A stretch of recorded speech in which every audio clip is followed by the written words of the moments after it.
Good morning, everybody. My name is Jens. Welcome to Vlogger Fogo. And I'm very happy this morning because I have the chance to chant with the great Herbie Hancock. Yeah, he just played yesterday in the Concertgebouw here in Amsterdam, and today he is coming to see our center here from the SGI International, Sokagakai International, a Buddhist organization, and he is a very famous Buddhist, and he promised to come by to chant with us. So I'm going to enjoy that. The thing is, just want to tell you, I cannot film there inside because it's a Buddhist center and you don't film inside there because kind of private.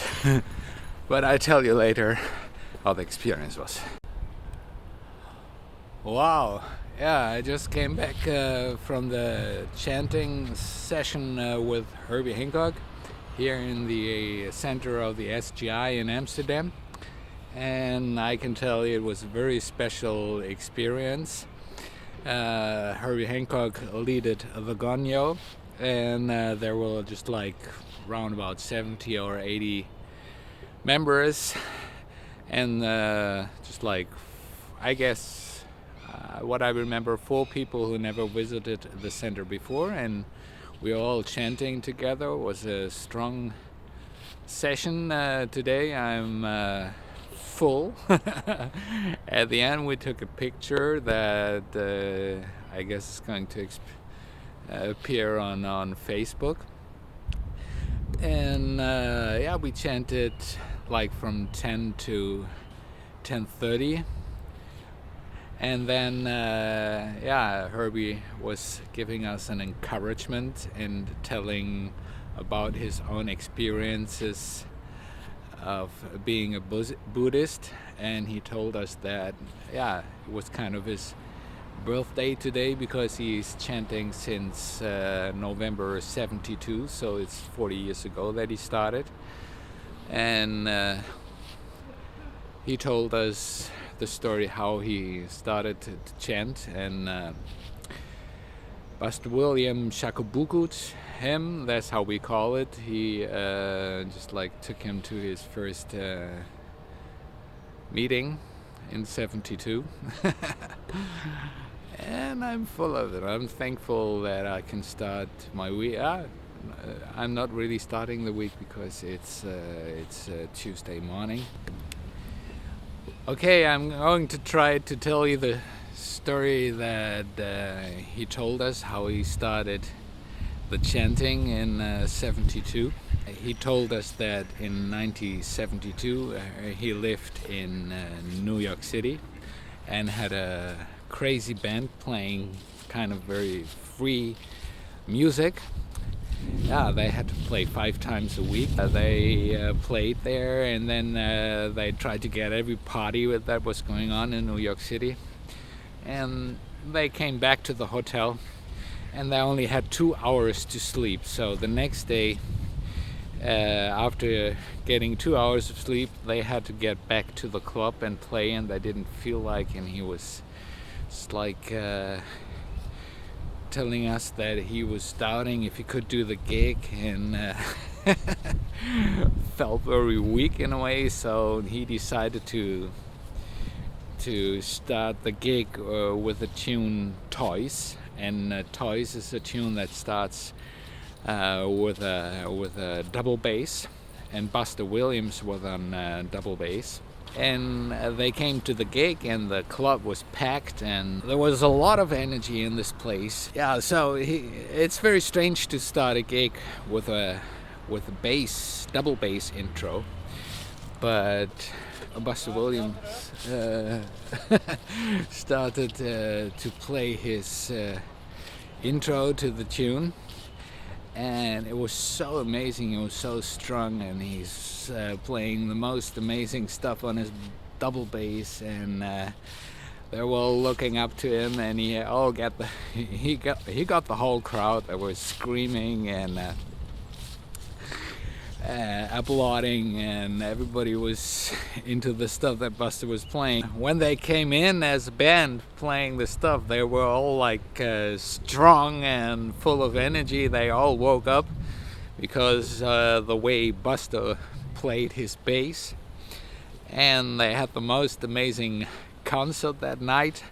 And people were, after the concert, reacting very emotionally. People were crying, telling them that they really experienced the music, and that was the best compliment he ever got, that people really experienced and felt the music, and that they feel inspired. And so after the gig, he grabbed Buster and talking to him in the room backstage, and asking him, "Listen, man, what do you do to play your bass like this? What is it? And I heard you started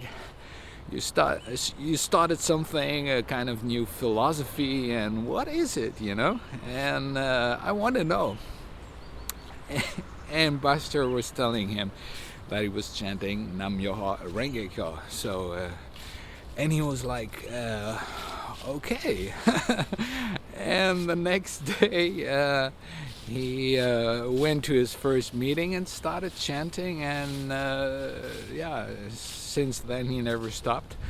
And he told us it was very interesting the way how he was introduced, because for him the music is and was the most important thing in his life. And when somebody is able, he told us, when somebody is able to play like this after getting 2 hours of sleep and waking everybody up on stage and playing a great concert, he really thought, yeah, man, I have to know what this is.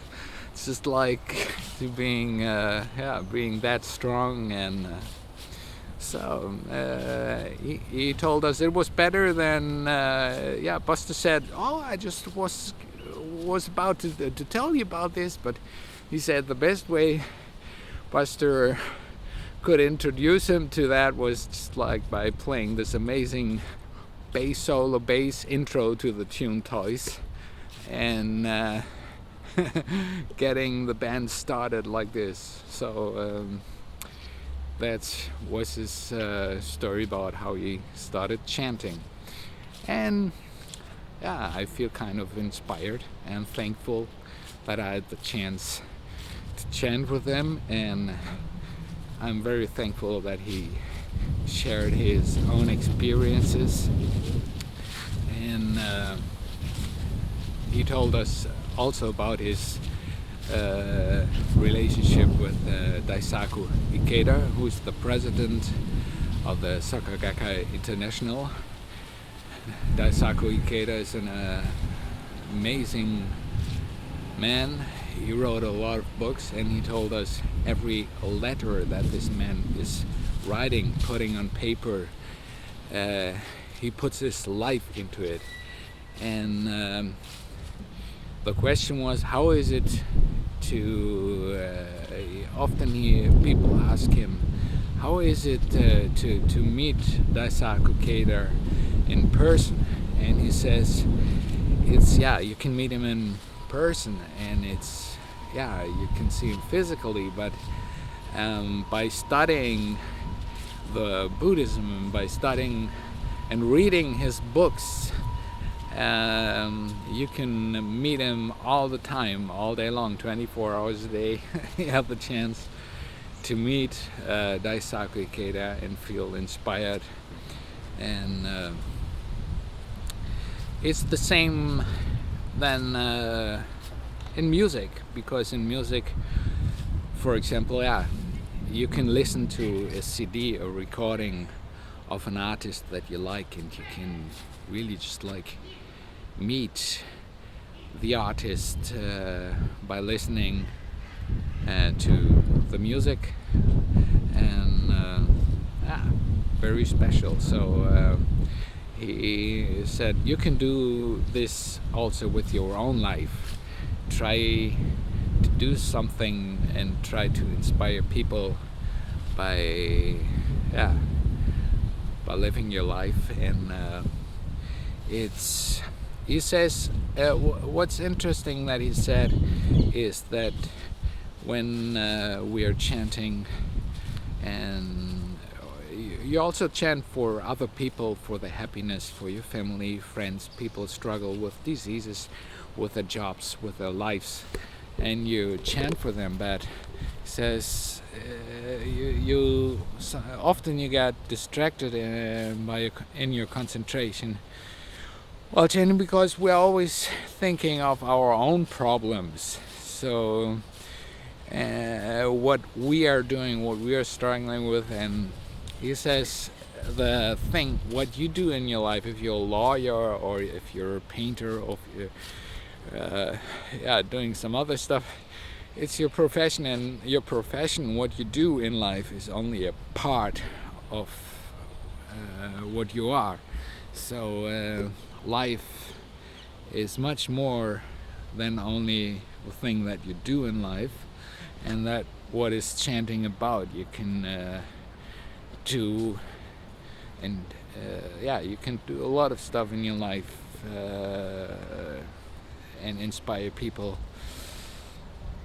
And it's not only by the profession you do. So this is what Buddhism is about, that you try to think big and stretch your vision and perspective in life.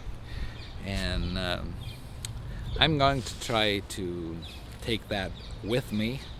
And because personally I think I'm thinking small. Just like, I think I'm a pianist, I play the piano, I'm a musician, but I know that I am a whole lot more than that, and it's about courage. So we need a lot of courage, the heart of a lion king, to discover what life is all about. Okay, I feel very inspired.